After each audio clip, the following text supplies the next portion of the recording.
শুনবো, যার নাম হচ্ছে পরিণতি। শ্রুতি নাটকটির নাম পরিণতি। এটি রচনা করেছেন মাননীয় রামশঙ্কর গোস্বামী, খসড়ারই একজন সদস্য এবং কবি, এবং পরিবেশন করছেন রামশঙ্কর গোস্বামী এবং নিবেদিতা গোস্বামী, তার সহধর্মিনী।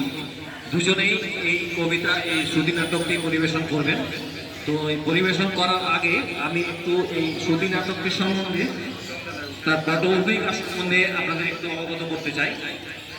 আপনারা দয়া করে একটু বসে যান। যারা চা খাচ্ছেন তাদেরকে অনুরোধ করছি একটু বসে যান, আমাদের শ্রুতি নাটকটি দেখুন, ভালো লাগবে। একটিও একটি ড্রাগের বিরুদ্ধে একটি নাটক। নাটকটির পটভূমিকাটি আমি বলে দিচ্ছি। নাটকটির নাম পরিণতি। স্থান জমালয়। কিছুক্ষণ আগেই এক বৃদ্ধ দম্পতি মর্তলোক থেকে জমালয়ে এসেছেন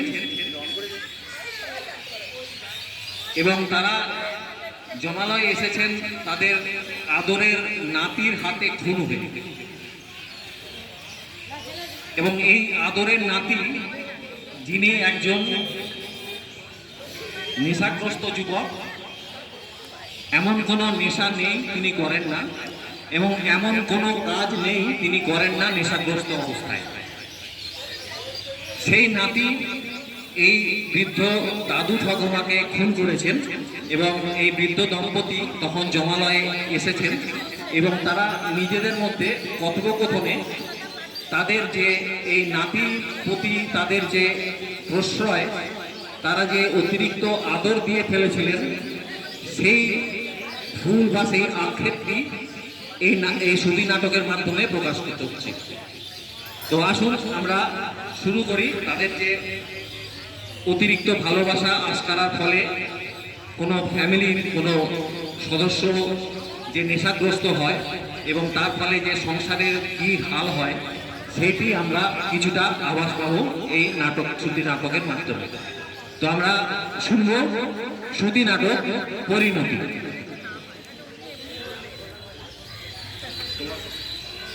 নমস্কার, আমরা শুরু করছি শ্রুতি নাটক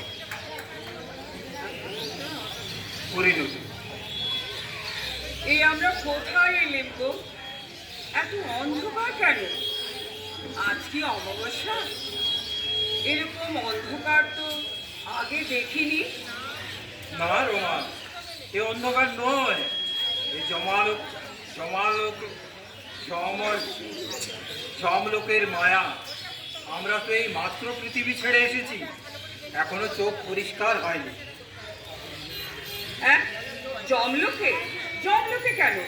আমরা তো এখনো দিব্যি বেঁচে আছি, তোমার সাথে কথা বলছি, কিন্তু সারা শরীর একটা ব্যথা, যেন মাথা ফেটে যাচ্ছে। রমা, তুমি আমি এখন আর বেঁচে নেই। তোমার আদরের নাতি নেশা করার টাকার জন্য আমাদেরকে খুন করেছে। হ্যাঁ, বলো কি? মেরে ফেলেছে? কিন্তু কেন? আমি তো ওকে যা চেয়েছে তাই দিয়েছি। আর কেন? যা চেয়েছো তাই দিয়েই তো আজ এই পরিণতি। কোন দিন খোঁজ নিয়েছো? কোন খোঁজ নিয়ে দেখেছো টাকা নিয়ে সে কি করেছে? আমি না হয় বিদেশে থাকি, কিন্তু তুমি তো ছিলে। আমি কি করব? ভালোবাসা আমাকে অন্ধ করেছিল। যা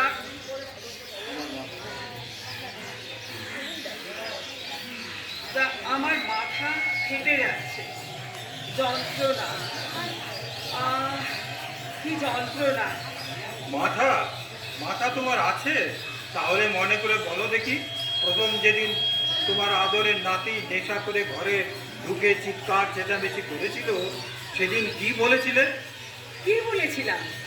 বলো বলো, কি বলেছিলাম? আমার আদরের নাতি, তাকে কি আমি কিছু বলতে পারি? হ্যাঁ, তা ঠিক, কারণাই বলেই আজ এই পরিণতি।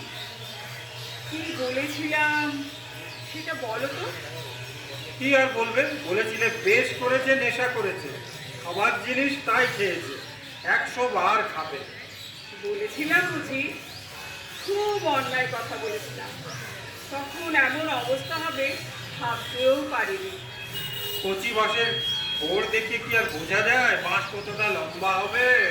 তোমার আদরের নাতি আর এখন মানুষ নয়, সে এখন নেশার দাস, ড্রাগের নেশা সর্বনাশা।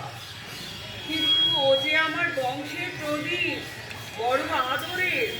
ওর কোনো কষ্ট হোক আমি দেখতে পারি না। বংশের প্রদীপ তো নিভে যেতে বসেছে। আমি নেশা করার প্রতিবাদ করায় আমাকে মেরেছে, আর তুমি আমাকে বাঁচাতে এসে নিজে মরেছে। আচ্ছা ঘিন্নি, একটা সত্যি কথা বলো তো, প্রথম প্রথম যখন তোমার নাতি তোমার টাকা চুরি করতো, তখন তুমি বুঝতে পারোনি, নাকি বুঝেও কিছু বলনি? বুঝেছিলাম, কিন্তু মনে হয়েছিল এই বয়সে কি টাকা পয়সার দরকার হয়। দরকার তো হয়, কিন্তু সেটা কিসের জন্য দরকার হয় সেটা দেখবে না। তখনই তো নবজীবন ফাউন্ডেশনে নিয়ে গিয়ে ভর্তি করেছিলাম। 1 বছর থাকার জন্য কথাও হয়েছিল, কিন্তু 3 মাস থেকেই আর থাকলো না। আমাকে খুব আকুতি মিনতি করে ঘরে এলো। বাবা বাবা, ঠাকুমায় তাহলে নাতির পরকাল খেয়ে দিল। কি করবো, না হলে যে গলায় দড়ি দিয়ে মরবো বলেছিল। কোনটা বাঁচা কোনটা মরা সেটাই ঠিক করতে পারলে না গিন্নি। তুমি সমাজ সংসারের কতটা ক্ষতি করলে তা তোমার ধারণাতেও নেই। ভেবেছিলাম একবার শ্রদ্ধার সাথে যোগাযোগ করবো, কিন্তু সে আর হয়ে উঠল কই। শ্রদ্ধা? সেটা আবার কি? সে কি করে?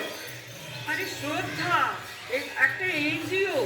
সমাজে সংসারে যেখানে যেখানে ঘরোয়া নির্যাতন হয় সেখানেই সে পাশে দাঁড়ায়।